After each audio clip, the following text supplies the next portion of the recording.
একটি ফুল যা কিনা বর্তমান সময়ের স্বর্ণের মতো দামি হয়ে উঠেছিল। হ্যাঁ, বলছি 17 শতকের হল্যান্ডের কথা।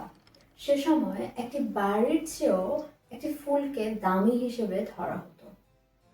টিউলিপ প্রথম আসে তুরস্ক থেকে।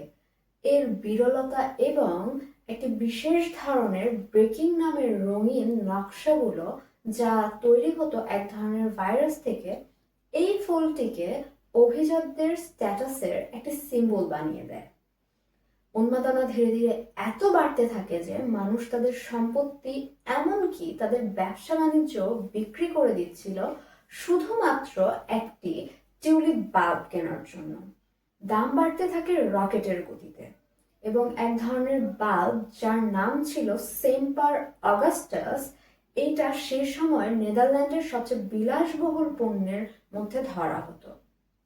কিন্তু প্রতিটি বুদবুদের মতো এটিও এক সময় ফাটল।